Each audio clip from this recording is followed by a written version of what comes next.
Hello, artists. I am really excited for the project we are going to start today. Today, we are going to be inspired by the art of Sonia Delaunay. She was a Ukrainian artist who was inspired by both shapes and colors.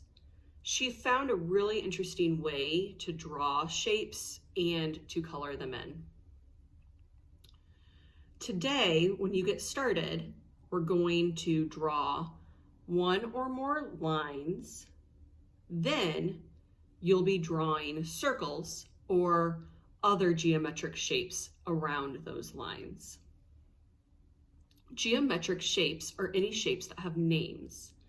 These include circles, squares, rectangles, and triangles. These are all shapes that you can use while creating your art.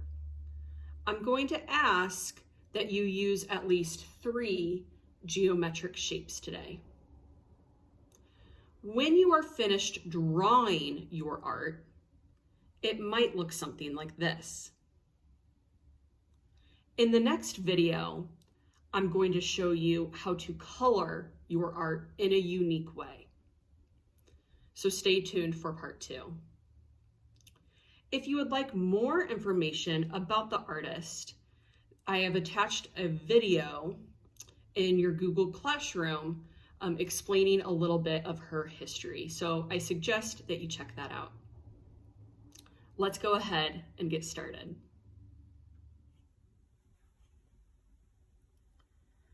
Since we are only drawing today, you will only need a pencil or a Sharpie. A black marker would be fine as well. I would suggest a pencil in case you make a mistake and you want to erase it, but for the sake of time and so you can see my drawing a little bit better, I'm going to go ahead and use a Sharpie.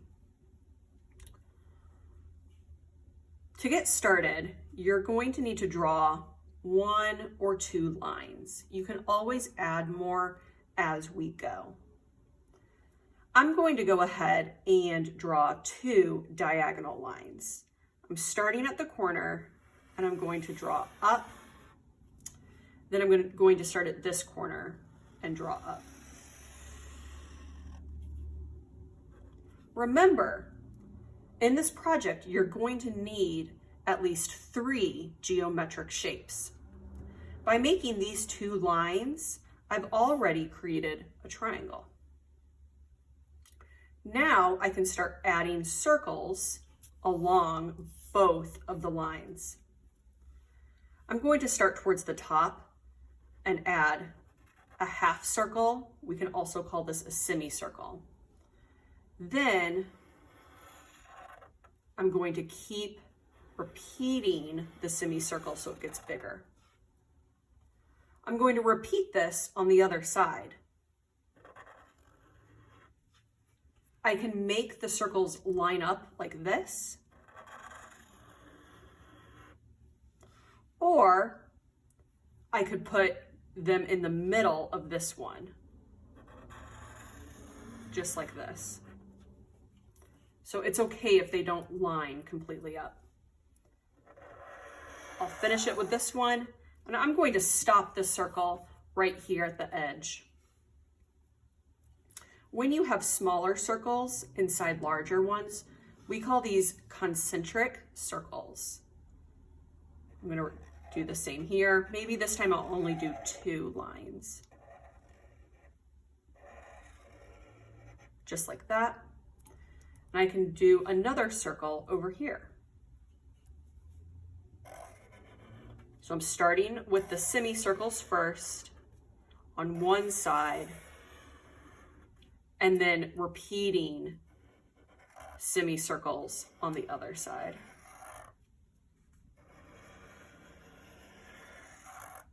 These are almost touching. What I like to do sometimes is make one circle look like it's behind another one. So I could do another semicircle. It's going to go off the page. And I'm going to stop it here. So now this one looks like it's on top. Now I have a lot of space up here that I haven't filled. So I'm going to start with another line. I'll go ahead and make this one a horizontal line. Now, I said I wanted at least 3 shapes, and right now I only have 2. So I'm going to make a square. And right now I know it looks a little bit like a rectangle, but when I add the other side in, it will look more like a square. Doing 1/2 first, then going to the other side and doing the second half.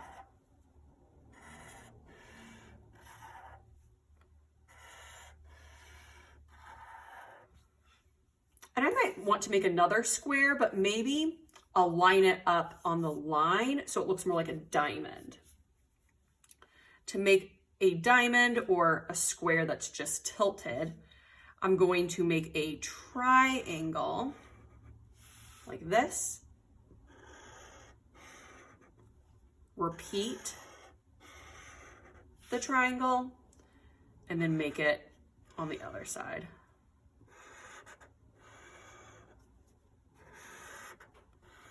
Like so. I might add 1 or 2 more lines up here. And it's okay to add lines on one side, but not the other.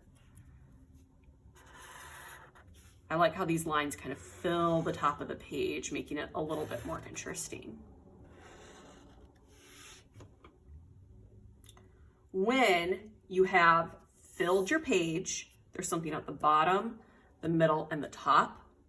And when you have 3 shapes, I've created a triangle, circles, a square.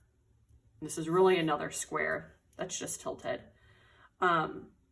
You are finished with the drawing section. I'm not going to worry yet about these spaces in the back. We can take care of those later. If you want to go back in and add more lines, you can do that. Or you might find you just want to do some solid coloring there. That's all I have for you today, artists. I'm really looking forward to seeing you back for part 2 of drawing concentric circles in the style of Sonia Delaunay. I'll see you next time.